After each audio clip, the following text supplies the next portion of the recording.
And we are live to the Enterprise Brand Media Video Blowout. What are brands getting wrong? And who better to ask than Paul Greenberg and Brent Leary of CRM Playaz and Playaz Production Network fame? How you doing?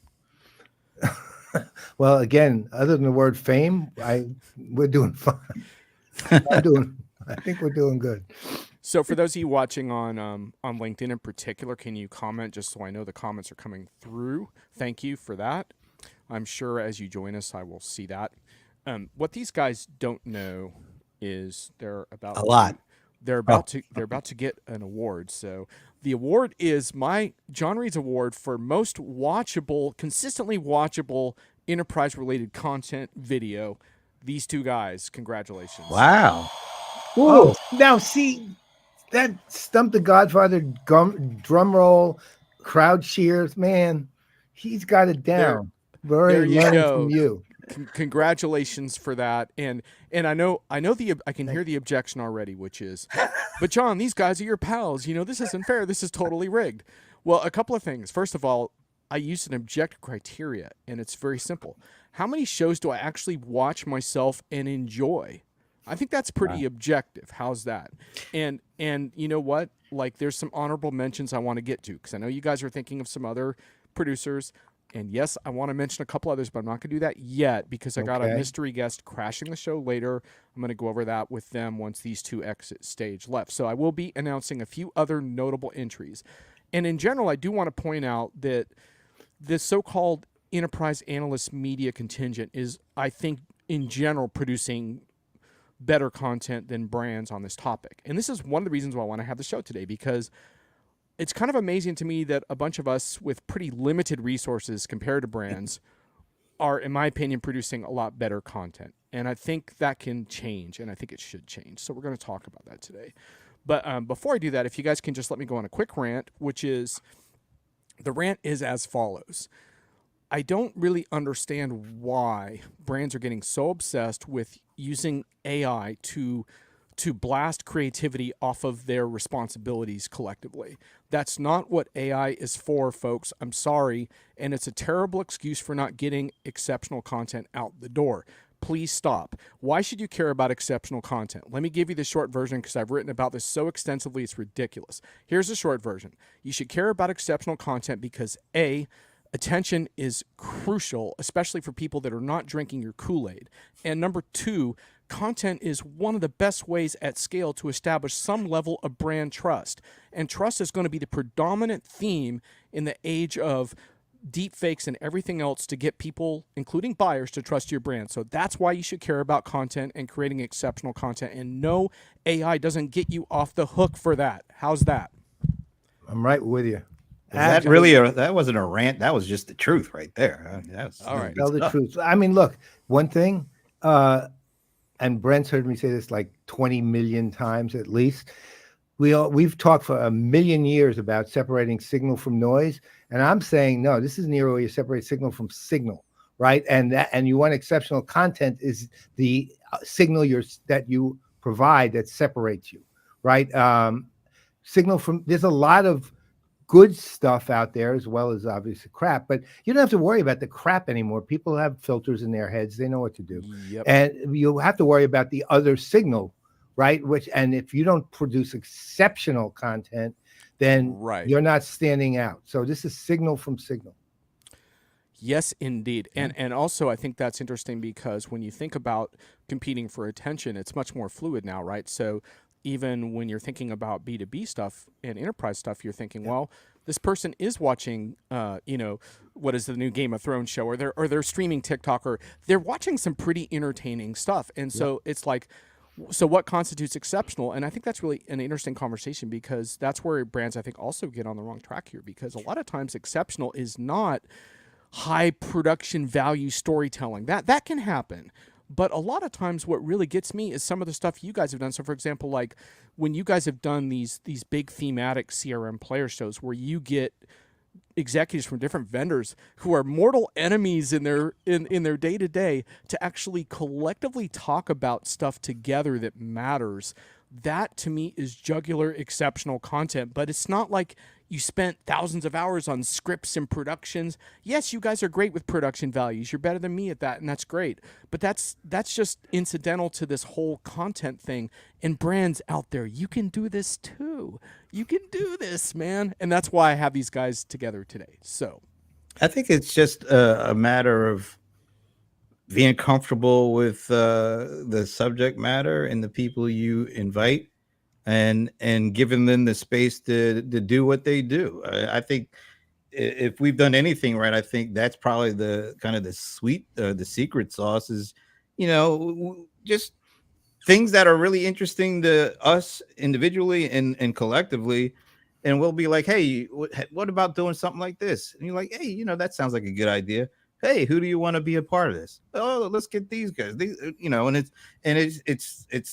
It's not AI driven, it's WE driven, I guess. It's because we've been around a long time. You can see the gray in my beard for Speak that. for yourself.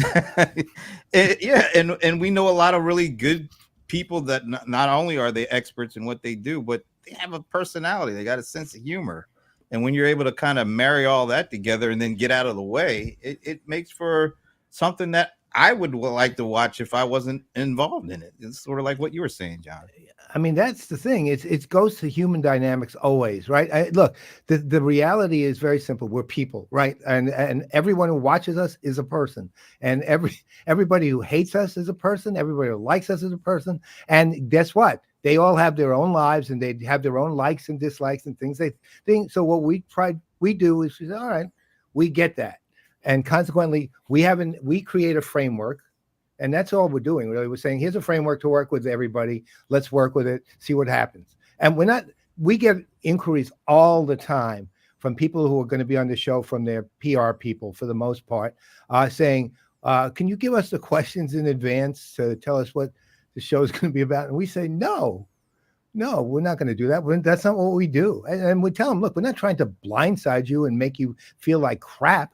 That's not the idea of the show. The idea of the show is to get some knowledge out there that people actually can understand, not just hear you spout, right? So, and that's been the foundation of the Playaz for 15 years, and all the shows we have, that's kind of their foundation too. Yeah, but now if we're able to make you feel bad or feel like crap, that's like a side benefit, but that's not That's right. the intent. The intent is to have fun while talking about stuff that we're interested in.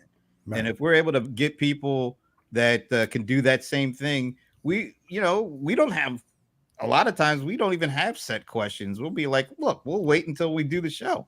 A lot of times, never do we have set questions. That's why when people ask you, can you give us some questions? Like, no, we don't even know what the questions are yet. And look, to be honest, the one other thing, I don't necessarily recommend this, but Brent and I will often on Wednesday say, do we have a guest for tomorrow? We say, no. Oh, okay. Well, what do you think? How about whoever? And what we want to do this on that? And, oh, okay. And that's it. I mean, that's the planning. The planning is, it's Wednesday. Yeah, indeed.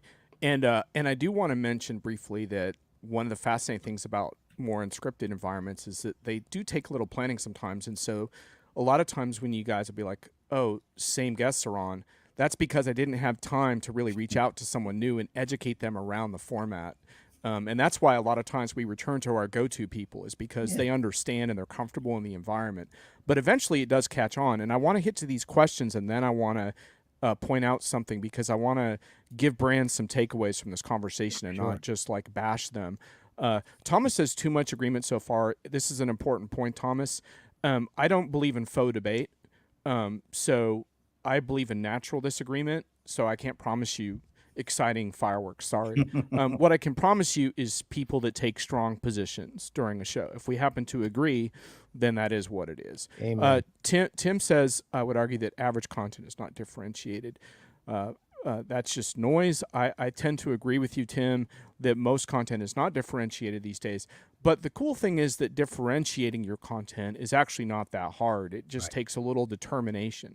By the way, on the AI topic, I don't want to spend a lot of time on that today, but Brent and I did a separate show which you can search for on my channel if you want, where we got into more how AI is helping us do our jobs better. We don't have enough time to get into that today, but there is a role for AI in kind of helping to produce clips and distribute clips and all of that. So AI is there. It's not irrelevant. It's just not at the core of what I want to get at today. And then Tim says, the key is that those speaking and writing should have domain experience and dynamic when presenting. So that's something we'll get back that's to. basically a description of an ideal guest, right? So of any top in any way. So, but they don't, to be honest, they don't have to, they have to have strong, well-founded opinions. They have to be well-founded. That's key. I don't think, look, we've had a lot of people on the show who aren't necessarily domain experts in any fundamental sense, but they are knowledgeable about it. They have opinions about it, and they can justify their opinions, and that's fine, right? As long as there's something a value that somebody gets from it. Look, the other side, honestly, we recognize another thing. The show's an hour. That's it. Okay, in 1 hour, we're not convincing anybody of a massive life change. We're not solving everybody's problems. And if we're solving one person's problems, then every other listener's bored, right? So we have to basically put out things for people, to your point, John, that walk away with. And in the course of that, the people are also entertained with it, right? That's it. Right. That's all we can do. Right. So I think we're onto something kind of interesting here, which is what are some of the ingredients that make for success that brands can actually do? And this is also a how not to on boo for questions that are presented and asked for in advance. Now you're heading down the wrong road, right? And I think I think in general we can agree that over rehearsed enterprise content takes people down the wrong path in this, right? This is one of the areas to avoid. Well, yeah, I mean, look, I agree, but there's the other side of that from the standpoint of the brand itself, which is they should trust the person they're putting on the show to handle the show perfectly well. That's why they're on the show, right? They don't need, that person doesn't need to have everything pre-planned. They're smart, right? Let them do what they do. Right. They might need a little bit of, that media training in the background, right? To know where they shouldn't go in a live format, right? But once they're on the show, you have to have that trust that they have that and they know what the boundaries are and what they can and can't say, right? Because I think when you guys just outline these points, you get to some key issues here, which is you like this live dynamic. That seems really important, right? That we're not doing all this pre-recorded stuff all the time. Now, granted, there's still a role for, especially with like customers, to do these recorded sessions. I get that. They feel more comfortable. But there's something special, right, about doing this live without a net? Yeah. Well, I think one of the things that maybe is key to not screwing it up, I don't know if it's the key to making it really great, but at least you're not screwing it up, is you got to look at it as not some form of just another marketing thing. These conversations that like we have on the show they're not meant for marketing. They're meant for thought leadership. They're meant for in actual meaningful engagement. Now, in a lot of instances, because of what's being said and how it's being said, it turns out that some of these clips that come out of these conversations are very marketable, but the initial intent isn't for marketing. It's for having interesting conversations, and hopefully not only the conversations that you see on the screen, but also in the comment section. And if you're able to, because if you look at it as marketing, you're not going to get any real good stuff on screen or in the comment section. But if you approach it as, oh, this is a great topic. Oh, these are some really good people that have really good ideas and know how to express them. And it also engages the audience of people who are watching the live stream and invite them to be a part of the show via the comment section. That's the best marketing you get. But if you come at it specifically as a marketing venture, you've already kind of lost. Bingo. So I think you nailed another one there, right? Which is live, but also interactive.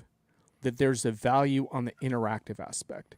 And what drives me crazy, and I had this happen to me again a couple times this summer, these like more scripted formats where there's questions rolling in, but we don't get to them till 5 minutes before the end of the show. when people are exiting. And then there's always the whole, we'll get to you by email. Do you understand that the whole point is not to answer the questions, but to create a live experience?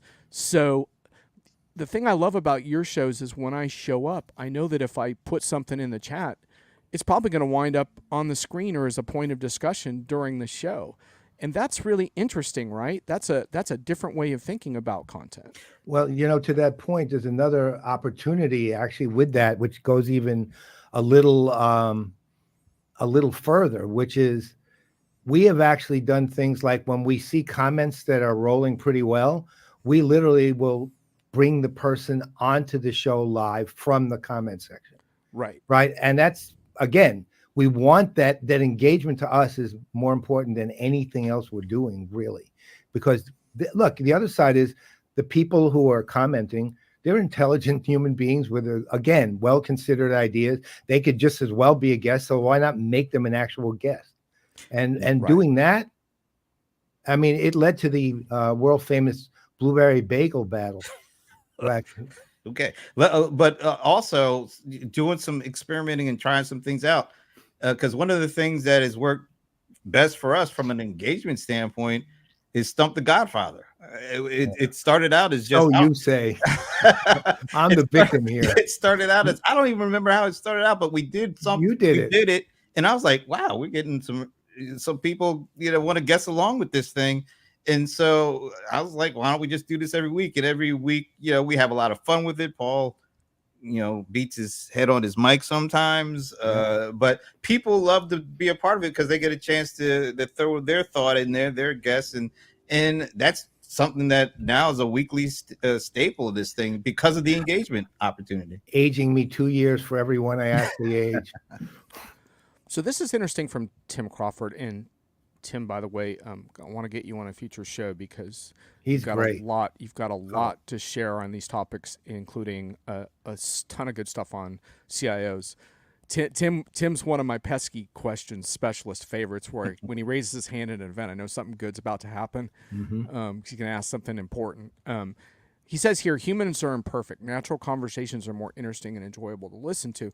I think that's really true, but I also want to double down on that from an enterprise perspective, that we have so much overproduced, overmarketed content in the enterprise that I think the entertainment value of this live unscripted kind of thing is really high. And also, my view, I don't know what you guys think, my view is that it also really generates trust and confidence in a brand when you can sense that they're comfortable putting their spokespeople out there with a little bit of an uncertain environment. Keyword. Right, where it's not so controlled like a controlled scripted briefing would be. People tend to trust brands by the people who represent the brands, right? They don't see look, there's two ways that you see it. They use a product. They like the product. It consistently works for them. That's one way you trust the brand. But the other way is you trust the people who are representing the brand. And that's just the nature of the people, who were there and how they communicate. I mean, there are people out there, Brent and I were having a conversation about somebody the other day, yesterday actually, who was had a tape that wasn't supposed to be shown, or a recording that was, and he's a very old school guy, and he's wrong about everything he was saying. And back in his day, under those circumstances, though, he was a trusted person. But now he's out of context, out of line. You can't trust what he's saying because it's just straight out wrong. But the idea of that trusted individual is critical. So when you see someone on a show, your show, our show, that you like, you're going to automatically tend to trust them. It doesn't mean, by the way, always the trust is legitimate, but you're going to tend to trust them because you want to trust them, because you like them. But once again, I think, John, that gets back to something that is very difficult for these companies to do, is feel like they're losing control, or feel like they're losing the narrative. And if you approach these shows with that as kind of the foundational pieces, nobody's going to want to watch because it's not going to feel authentic.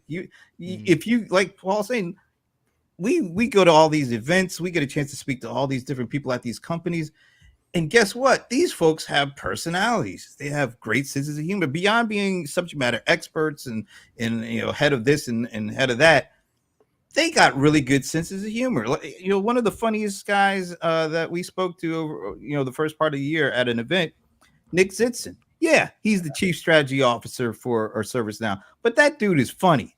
I mean, all you have to do is watch our show with him, and he's giving us zingers, and he's using some nice, very dry wit, and it makes us laugh. It makes us feel better about what we're doing. Let alone, I think it makes for a better conversation to watch. So it's like you guys, you folks are not letting your talent be as talented as they can be because you're too afraid to give up a little bit of control, which you really don't have in the first place. Right. So one thing I really enjoy seeing from the two of you, and Brent, you've done a lot of this in the last year, is you get these really cool sets on the road where you're doing something like outside or someplace where you kind of put people at ease, and then they're just talking comfortably about their experiences. And it turns out that brands know a whole lot about the market and what their customers care about if they can be put in a relaxed setting where they're not promoting stuff. And so what I want to get across to brands is you can create that environment yourself too. And I'm not saying don't engage Brent Leary in projects, because you should totally engage Brent in projects. But the fact is there's way more stuff to do than Brent and Paul and I could ever do. So you can do that too. You can create that same, in my opinion, that same kind of environment.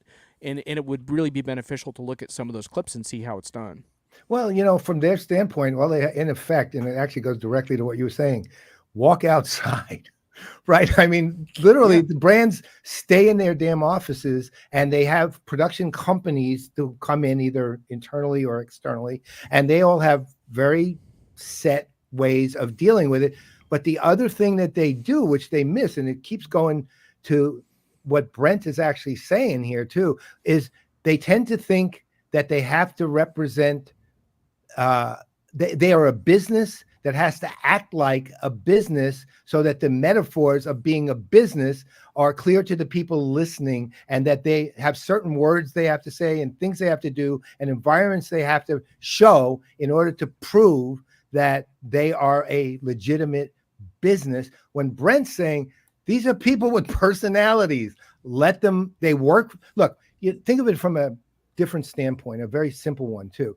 One of the things that's always made the Salesforce analyst relations team strong was John Tashik's way of approaching it, which is, hey, guess what? It's analyst relations. You're going to have relationships with these people. They are going to be people who are humans like you, and you want to be their friends, and they want to be your friends, and you're probably going to become friends. That's fine. Just do me a favor. When you're dealing with them, just keep in mind who you work for. Simple as that. And if you apply that to exactly what we were just talking about, it's exactly that. Yeah, and Tim talks about how we should be looking at this from the customer perspective more the enterprise. I definitely think so. And Tim, thanks for engaging with me around the next gen analyst relations stuff you and I have been thinking about that I just published on, because I sort of fit, by the way. I kind of fit this creative content into that framework as well of serving customers in different ways by amplifying their concerns in our content. And I would suggest that we start with the premise that, getting back to your point, Brent, that as brands, you lost control of the narrative a long time ago. So just let that go, because you're not getting it back. Like, we don't get to control our own narratives anymore, folks. The market, the conversation decides our narrative for us. We can have input on it, but we don't control it. So let's start there. But one thing I want to identify, because I think I'm starting to flag a bunch of characteristics that you guys have pulled off. The other one I really want to note is community, because I think beyond just interacting with your people, what I pick up on from your CRM players in particular is the community that's developed around what you do.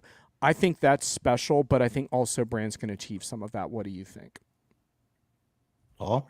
Well, look, I mean,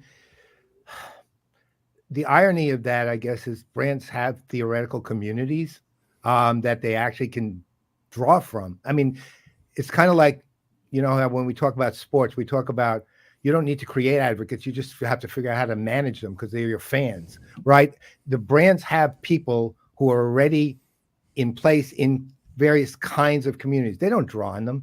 They basically leave them in a hole and let them do whatever they do what we've done and what we've deliberately done for that reason is build the community. And, it started around the happy hours, really, and COVID kind of allowed us to, I'll call it, create it. But the idea has always been drawing on the expertise of the people who care to listen to us, right? And it's not that the only formal community thing we do is the happy hour, and that's hardly formal. But it happens though, because like if I show up at a CRM Converse show, like a lot of people are just there because they come every time. They don't care what you're talking about or who you're interviewing. They feel a part of what you're doing. And I think that's a big light bulb moment around that brands can do some of that too if they want to. Yeah, it's pretty easy too. I mean, we have Sven, a guy that I've never met. I don't think, Paul, you've ever met in him person, face. But Sven, we became familiar with Sven because he watched the show every week, and then at some point he would do this thing like at the beginning of every show he would say hello or say something in a different language, and we thought it was really fun. We thought it was good. It was all his ideas. So we were like, well, why don't we just make this the moment of Sven and the beginning of the show? So it's not even you have to do these formal things. It can be very organic based on the as the relationship grows over time. It's like, oh my God, why don't we just do that? And it happens. So I think you're right. It's really important. It's kind of we got to stump the Godfather fan. Hi, Sahil. How the you doing? heel. Come on. I'm no longer your mentor. It's over. Right. So look, here's what we got. We got 4 minutes left before you guys walk out, stage left, and then I got a mystery guest coming on. So we will roll on. But before we leave, we got to talk about Players Production Network a little bit, because I think this is really cool what you guys are trying to do here, because you basically created a bunch of shows that you help to manage a bit, like as far as the infrastructure, but then you set your guests loose, and they're real shows. They're not just like another. I mean, yes, there's some punditry going on there, but each one has a little bit of an angle. So how did this all come about? Go ahead, Paul. Well, Brent and I had been doing CRM Playaz for 14 years at the time, 2022. Is that right? Yeah. 14 years. And we, to be honest, we were already by that time experimenting with our gear and everything like that. And we were really interested in all the gear and stuff like that. And we were just talking, and we started to chat about the idea of, well, what about some other shows that would be either spin-offs or something like that? And then basically in, I'd say, July of 2022, we decided, you know what? There's certain things going on in this world. It's transferring over to millennials now, and they consume differently. And the biggest problem we right now have is, and we understood this, was distribution. And we've kind of managed to do something with CRM Playaz that challenges the typical ideas of distribution. Why don't we build out a network that really takes that on and begins to build it out? But the idea was to be, look, let's get the ideas from the people who will do the shows, right? And we had our own ideas, and we implement our own shows, like Few Good Minutes is Brent. I have Talking Headless. I do that thing with Kenny Lauer with Engage with Paul and Kenny, and every show is different. But we have In the Hot Seat and all the other ones, but they're the product of the people doing them, right? And we just, what we do, and this is why we can give it some institutional foundation, is we handle the production, right? We handle the costs of production. We handle the assets. Brent will actually produce a lot of the shows, but we teach them how to do it themselves. And then Brent still handles every single clip that comes out. I handle the website, but we handle kind of the back end, but we leave people free to do their shows and develop personalities. The idea is, though, to be there for them and to brand it so that there's a place for everyone to go. I'll just say this last thing, and John, what am I saying, John? You know who he is, but that's John Reed. He's also who? What's his name there? Because you named him. Brohammer. There it is. I was waiting for him to come out. Brohammer. So the last thing, because you said it a number of times during this show, it's a show. It's not a seminar. It's not it's not a session. We come at it as a show, and show has a meaning. There's components to it. It's information. It's also entertainment. It's engagement. It's not meant to be like a webinar. It's not meant to be like a traditional form of thought leadership. It's conversational thought leadership, and that conversation comes with, entertaining a part of it as well as insights. And I think that's the one thing, if they could just take away from this, this is not meant to be a traditional way of engaging your audience. No, Particularly from a traditional marketing perspective. It's supposed to be conversational. It's supposed to be interactive. It's supposed to be fun as well as insightful. And if you're able to pull all that off and give it a chance to be all those things, you have a much more likelihood of getting people to want to watch and be a part of it. So that's kind of where I come at it from that kind of perspective. and I'll say one last thing that's a little counter to what you said in the beginning, John, which is, or Brohammer, excuse me, which is that we do pay a lot of attention to production.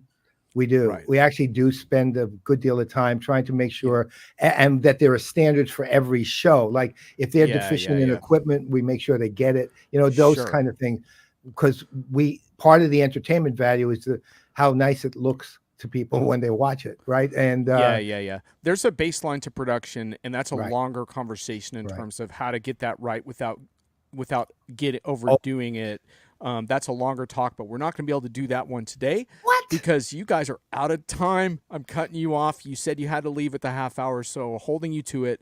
Thanks for joining, and there was a lot of wisdom shared, and I'm going to break that down in the next segment. See you guys later. Thanks a lot for everything. Thanks for having us. Thank you, sir. See you. Appreciate it.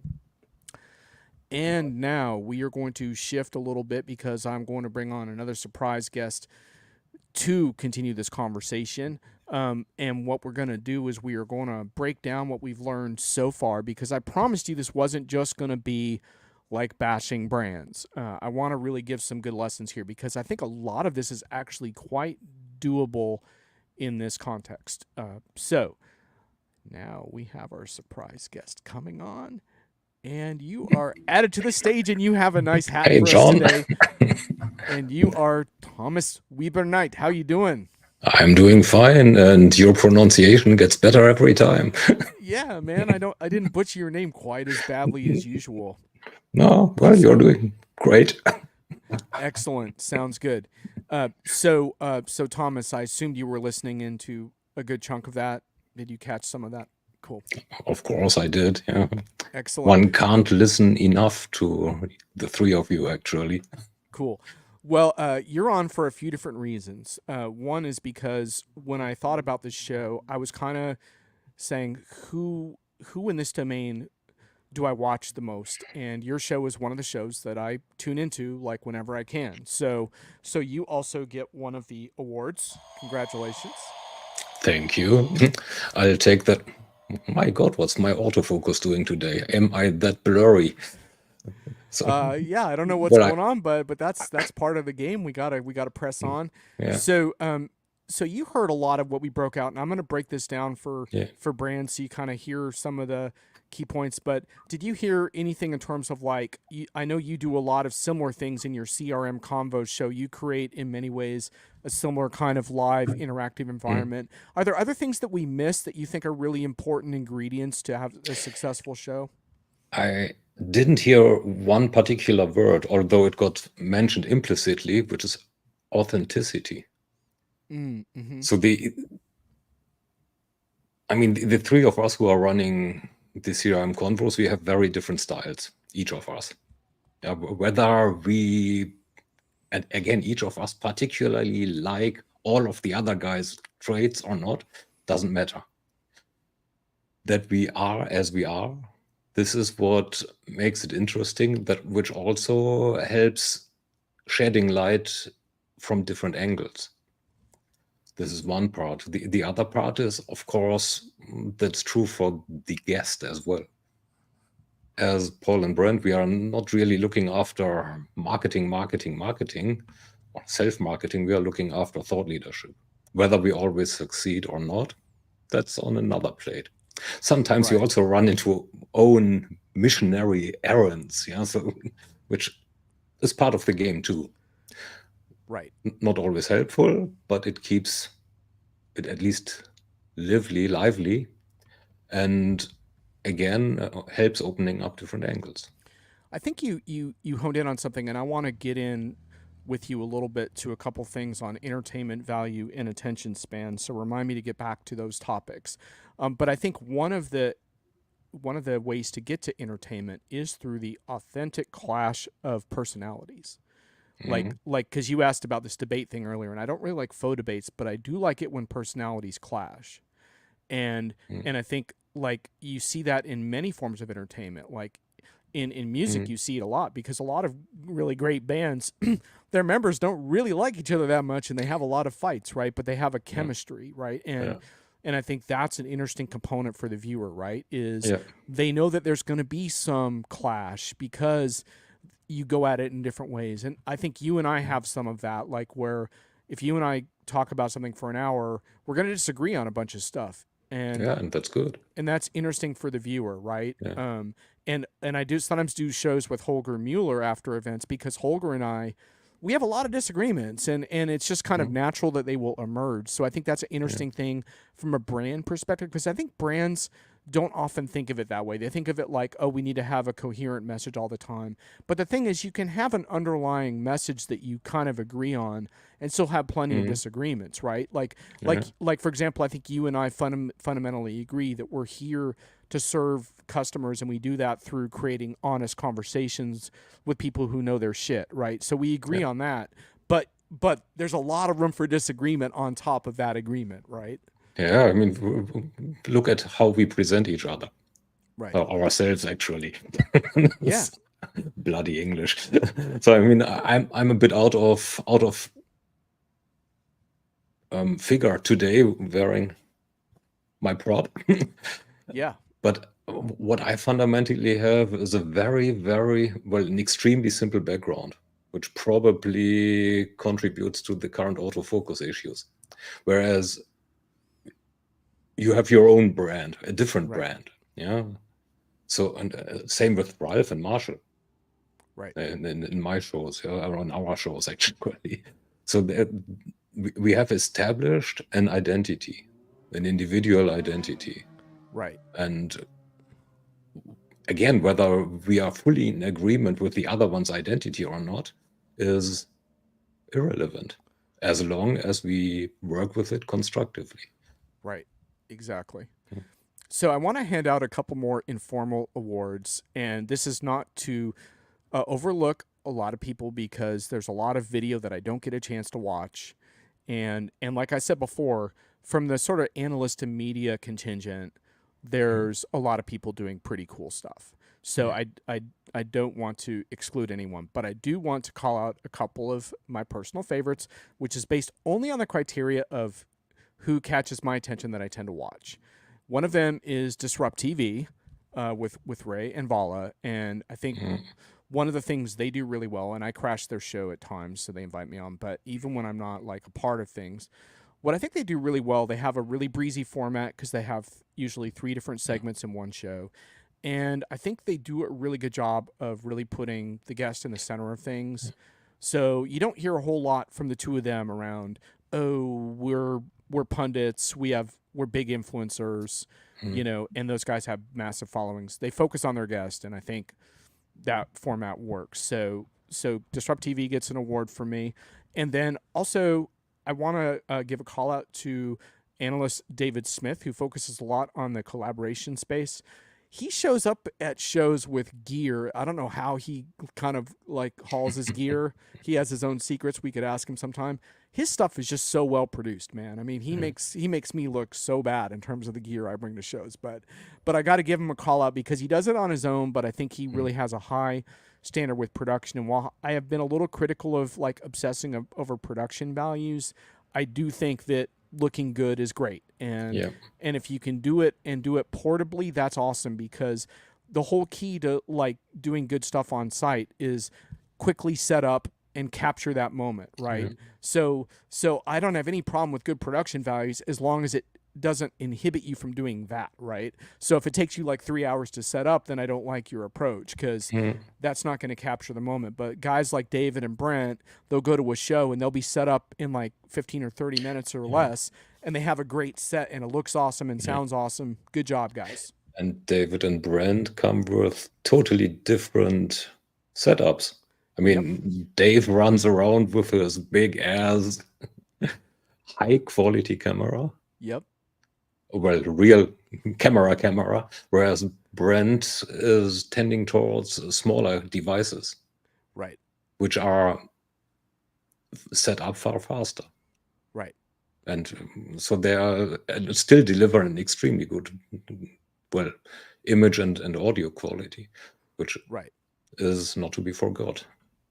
Absolutely. So 100%. Yeah. So do you have any you would add to the list of my informal awards? Are there any other people or shows that have captured your consistent attention? Yeah, depending on time of work. So there, I'd add two. One is hosted by a guy, John Reed. Oh, So he sometimes does incredibly good stuff. No, my actually, Friday more, afternoon party crash. All right, yeah, cool. more than a Well, bit. I'm not sometimes, eligible for awards on my Yeah. own show, but thanks. Yeah. And then what I very often like, again, so it's might be incestuous, but well, Brent and John Lawson, when they are passing the microphone on Yes. Friday afternoons. So these are current topics discussed from very different angles. And they actually bring the disagreement to an art form. I mean, Right. they are bashing, in quotes, at each other all the time, basically. Right. So, So one cool thing about that show, when I really wanted to do a Friday afternoon show because I felt that Friday afternoon is kind of my vibe. Like I like a pretty outspoken, casual. I imagine people with drinks in hand during my show. So when I wanted to do it, I contacted Brent specifically to make sure that our timing worked so that my show didn't go over his, because that show's a great show. And he actually ended up moving the time back an hour. So that was really cool, and on a permanent basis, so the shows could coincide. Yeah. And his show's well worth watching, the Pass the Mic. And the only reason I didn't mention it is because I already gave him awards. So how many awards does he really have room for on his bookshelf? Well, But- now we got another one. But the cool thing about that show is because they have such a deep relationship, Yeah. you can tell that they argue all the time off camera as well. Yeah. And so it really translates nicely. And I think, like going back to brands, I think brands can do a lot of these things. And so, like, yeah, it's great when brands work with some of these folks and do shows with them, but brands could do this too. This is not out of the reach. This is kind of my big message that I want to gear towards in the remaining time that we have, is that this is doable. And the reason that it's doable is that the entertainment aspect, okay, there's some level of production values, but unless you're a big business to consumer brand, you don't really have to think about telling complicated, compelling narrative story structures with elaborate scripts and actors and productions and all that really expensive stuff. Like, actually, in the B2B side, what we identified during the show is that entertainment doesn't require all of that. It requires putting people in a comfortable environment, unscripted, live, people who know their shit, who aren't afraid to disagree, sometimes with some interesting structures in place to guide the conversation.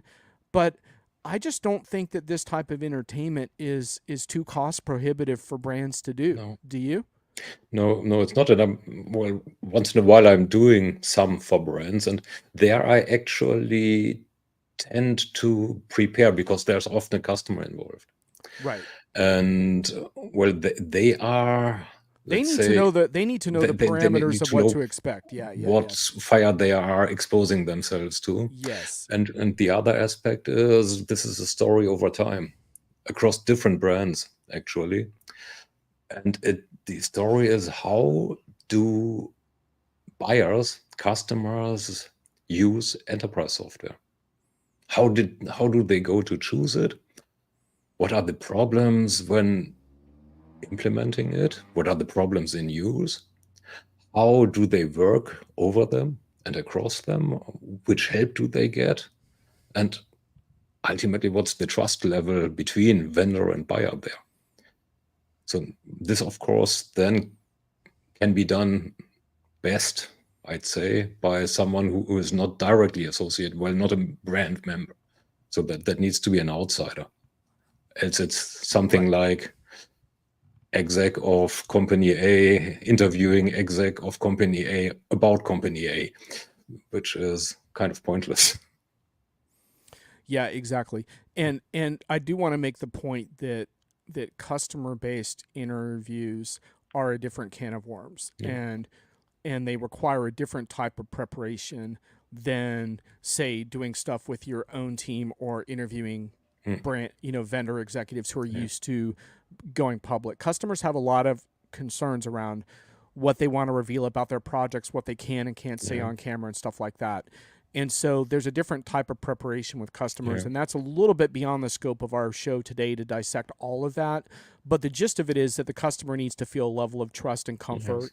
But still, I don't think it pays off to overscript those conversations too much. I think it's more about that the customer feels that they trust someone like you, that you're not out there to sandbag their project with gotcha type questions they weren't expecting and stuff like that.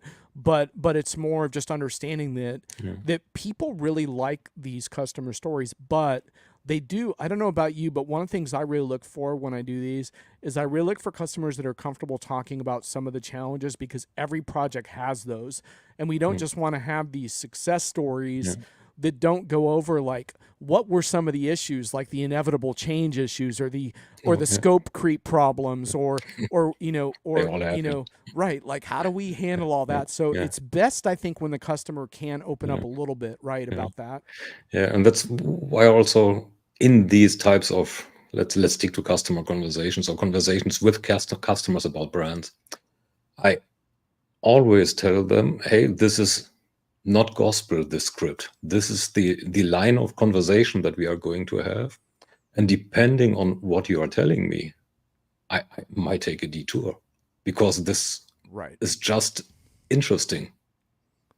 Right. Might not make it into the final, the director's cut.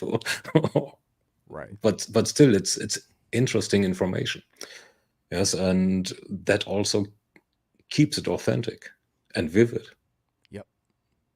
So, and it keeps them at ease that, hey, well, at ease as well as a bit on their toes, because it is not fully scripted. So that is the balance between authenticity and enticing, interesting information.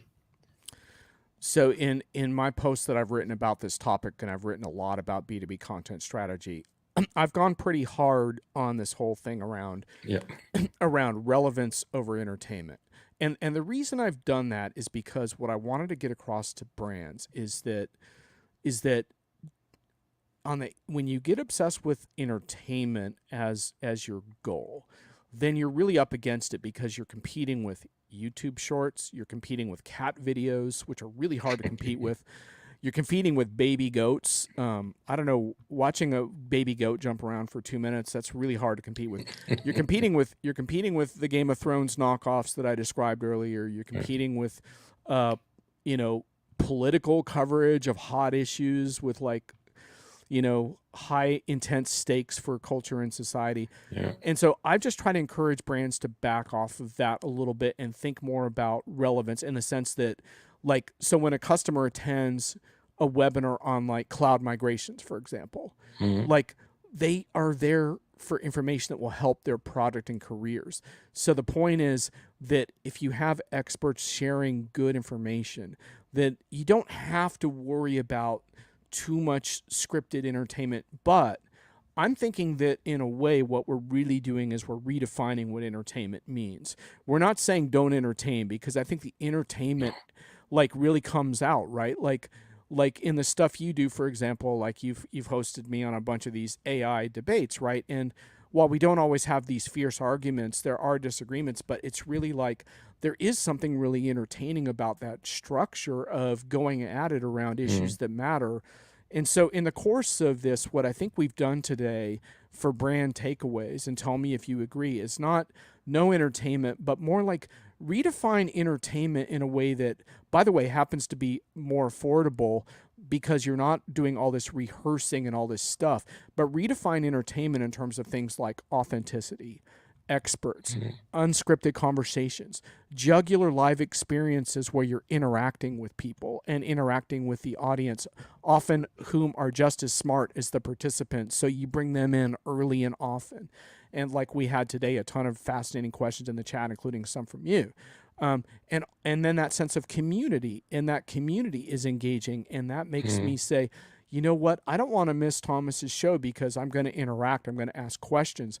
I'm going to be able to learn something about CX today that I didn't know before. And yeah, that's actually worth it to me. I'm going to put my Sports Center highlights on pause because this is actually deeply relevant. So I think it's a combination of that, right? It's relevancy, but it's also redefining entertainment in a way that works for our industry where there's so much overscripted, overproduced content, and say, you know what, live without a net is pretty damn entertaining in our industry. What do you think? Yeah, pretty much right. So the question is where overproduction starts and underproduction ends. Yes. Yeah? So, for example, today, right now, I'm annoyed as heck. Why about my your autofocus, right? the autofocus? Yeah. So that is where underproduction starts in my eyes. Yeah. Right. Overproduction is definitely reached where we have something fully scripted. Right. Yeah, so because that doesn't add to the body of knowledge that is out there. And even if, to your point, so learn something new, this learned something new might actually be a confirmation of a position that you hold. So the minimum learning there is, hey, I'm not alone on this planet. I'm not that off the mark. Yeah. So, or at least I'm not alone off the mark. And that needs trust. And it also needs trust of the AR or marketing departments into their own people, not only into the one who does the creation, because that's all often, I mean, CRM convos they are not charged. So this is us doing something with someone else. This someone else often happens to be a company exec. And well, they are talking about their company, their experience, well, in the background of their company, about their experience, their knowledge, and what they learned. And this simply should not be controlled by, or should not be put on a leash other than the guest's leash. So this person himself, herself. Yeah. So that's the only one who controls it. So just real quick on this production values thing, I think production values really emerge as an issue when they become distracting, right? So if you're distracted because my audio's coming in and out, for example, then production values have become an issue, right? Yeah. And I don't object to people spending a lot of money on looking good on camera, and especially the audio, right? The audio needs a whole lot of attention. Yeah. And especially on site, we have to think a lot about audio versus background noise, and that can really impact, for example, duration of videos, right? Like, so if I know on site that I have a lot of background noise, even if I have lav mics and stuff, it will affect the length of that content, right? Where I won't do an hour-long live video show on site if there's a ton of background noise, because I know that it's too much to ask. So there is that. I don't object so much to that. When I object to production values, it has to do with things like, oh, let's do 2 rehearsals to test everyone's gear again and again and test the format. And like, at some point when you're over rehearsing too much, you're losing something. And, you know, 1 rehearsal to check quality I get to make sure, okay. But then after that, it's like, appreciate the fact that the preparation is more about, here's the topics we really want to hit on. Like you'll do show notes where it's like, here's the top 10 things we want to try to address. But you're not scripting it all out. And the more it gets scripted, the more you lose something, because someone might come in the middle of a conversation in a live context and raise an issue that none of us thought of that's critically important. We got to be ready to shift gears and say the hell with our show notes. You know, we'll save the last 5 points for the next time. Yeah, and that's exactly where things get really interesting if we manage by magic or however to get the audience that participates engaged and to comment. And the worst thing that one then can do is just ignoring it, even if it's just briefly shown. Mostly it is, or very often it is, a point in itself that dives into a facet of the current conversation that is relevant and worthwhile pursuing. As in your question, which we're circling back to now. The comment section is important. What can be done to get it really active? It's a really good question, right? And I don't have all the, and it's an honest one. I don't have all the answers to that, but one thing I think is important is conditioning people to know that their comments will be a part of the show every single time. Like, and so that's a big thing for my show. When I launched my show, that was one of my singular things, was the audience is as much a part of the show as the guests. And that goes into my preparation for the show. I will tell the guests, expect to be interrupted. Like, expect me to interrupt you during your discussions with whatever the audience wants to say. So I do that in the prep because that's a cornerstone of what I do. But I think a lot of the shows out there do that. The good ones do that to some extent, right? Like when I go to your shows, I know that if I put in an interesting comment, it is going to go on screen at some point. Like, and the same thing with the Brent and Paul shows and stuff, and the ones they do on Players. Like most of those, like, bring in the comments. Every now and then you run into a host that loses track of that. And I think that's one thing, you know, when you think about host skills, that's one thing I would really recommend, is that get used to paying attention to the stream while you're talking to some extent. Now, you can have assistants to help you with that at first. So you're not, you know, if you're struggling with that at first, like, then get someone to help to prompt you a bit. But the key is not to do it all yourself, but to be aware that shifting gears is important, right? And the ability to do that. And the good news is, it comes with experience. Just do it a couple of times, then it works. Like me now ignoring this getting in and out of focus. But that comes with doing it a couple of times. So this is nothing that is unattainable. This just comes naturally. And this is good for aspiring people. I mean, we are aspiring to it. Well, at least I am. Exactly. Yeah. Now, there's three things that we haven't covered today that I want to get to and just shout out on and get your input on too.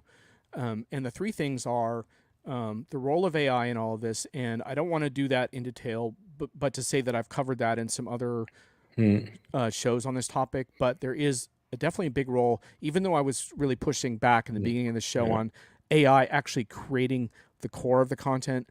AI can do a whole bunch of stuff. All of us pretty much at this point use AI clip generator services after the fact, for example. There's a lot AI can do to help with the personalization and distribution of video content, everything else. So there's a separate AI discussion that I've had a little bit in the past. We can do it again. I'm not anti-AI. I just want to push brands to not see AI as a solution for their, It's not a silver bullet. for their creative challenges, which I think they need to embrace the creative challenges head on. So that's number one. But number 2 and 3 are related, which is the attention span issue and the, you know, what you might call like content fodder issue. Like, and I think they're connected in good ways. So for example, like, not everyone is going to watch this video. Like, a bunch of people have watched parts of it, and we have pretty good audience engagement through this show, which is great. But, you know, once the show ends, there's not that many people that are going to want to watch the video replay of this show. Let's just face it. Like, that's a lot. The live experience is more authentic for people because they can ask questions and all that shit, right? Once it's over, like I don't expect a lot of people to watch the full replay, right? But the cool thing is that now you have a content asset that you can do things with. So, for example, like, I will issue the full audio to my podcast audiences. And the podcast audiences, they like the longer shows.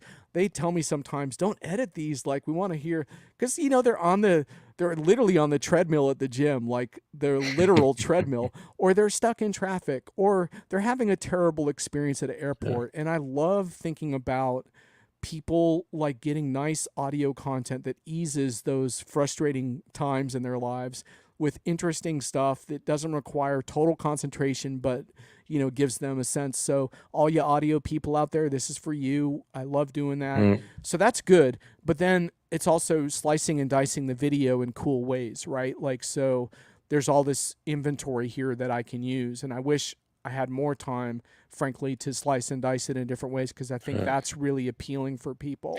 Yeah. So anyway, That's I'd where love to the get AI your, comes to I'd love help. to get your, I'd love to get your thoughts on this, because I think people are wrong that everything has to be short in an attention span context. And I really hate that for the enterprise, because I say again and again, you can't solve complex enterprise problems with TikTok sound bites. But for brands, that's what's really cool, is there's so many things you can do with these longer clips, because they can become quotable stuff for blog posts. They can become shorter videos. They can become part of a YouTube playlist on a particular topic or theme. So there's so much you can do with this after the fact, right? Yeah. I mean, the key factor for people like us is time. Yeah. So that's, we are doing this, of course, partly to promote our businesses. So there's no point about it.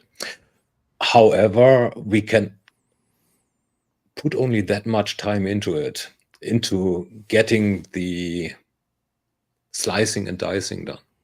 Right. So, and this is precisely where, with all their flaws, tools that generate clips come into picture. Right. So right now I'm running in kind of an experiment. Create one clip per day of each show for the 7 subsequent days. Right. So it means 7 clips. Yeah. So doing that manually, apart from me being constantly out of the picture taking notes to get the exciting parts, takes me probably a whole day, if not a bit more. Having a tool that just gets some buzzwords, some keywords, some quotable words to search for, well, that costs me the download, the time it takes to get it into the upload, and then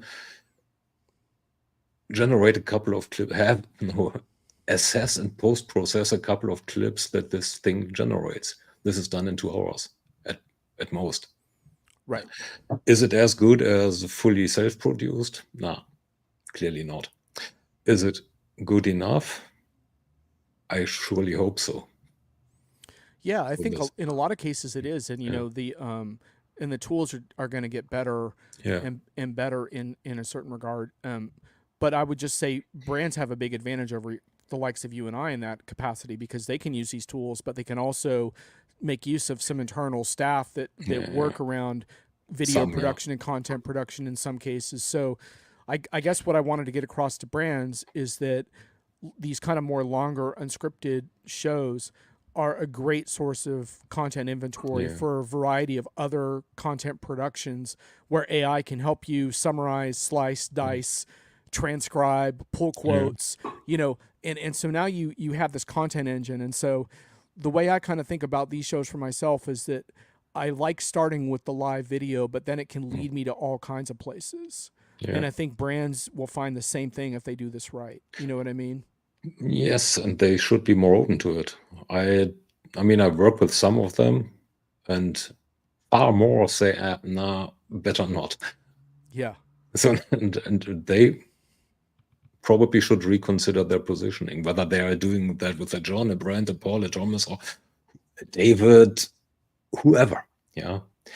So this is something that they can use in so many ways to add on to their own credibility. This is an untapped source of value. It's a gold mine, actually, for them. And of course, that will diminish over time. There's this law of diminishing returns. If everybody does it, then somebody needs to think of doing it even better or getting the next stage. But in general, they need to really untap that or tap into that value even more. Yeah, and I think the good news is that it's even though there's a lot of video content out there, as we discussed earlier in the show, there's not a lot of really good video content out there. So I think there are opportunities for brands here to be more creative on this topic, and all that AI stuff and bells and whistles, it all fits in. And there's no silver bullet, right? Like there's no like oh, everyone watches a certain kind of video. I think what you're going to find in the enterprise/B2B space is that having a variety of content formats that reinforce your core themes, that have a lot of the ingredients we picked apart today, I think that's really going to work for you. And what you're going to be really happy about is your brand's going to kind of punch above its weight, so to speak, in the social domains, because people are going to be drawn to your content who are not drinking your Kool-Aid. And that's ultimately what we want, because the Kool-Aid drinkers, that's like that trout farm. Yeah, it's easy fishing for a while, but then if it doesn't get replenished, there's nothing there anymore. And what the broader thing is about trust and reaching people who you haven't reached in the past. And I just really want to encourage brands to take a second look at this, because it's not easy at first, but it gets a lot easier, right? Like the first video show or two is hard, but then you get into a rhythm with it, right? And it's fun. So. And there are 2 points to it to add on. So once the rhythm can't be overemphasized. So doing it once or twice creates noise. However relevant it is that you produce. If you're doing it only once or twice, you don't really need to do it, because it will end up as noise. And the other part is the credibility. Don't put your brand up front, but the solution to a problem, which then quite naturally gets associated with your brand because it's coming from you. Right. And after all, your logo is somewhere on the screen, or it's your YouTube channel. So, but don't say it's me. My great brand does all this and more. Oh, this is the solution, or this is the problem. This is a solution to it. Yep. And provide the thinking around it, the rationale. Don't put the brand up front. The brand will come. Beautiful. That's a perfect note to end on. Thank you, Thomas, for helping me to dissect this, because I really wanted to leave people with lessons, and I think we did. So there's plenty more content where this came from. So please ping both of us if you want to follow up more.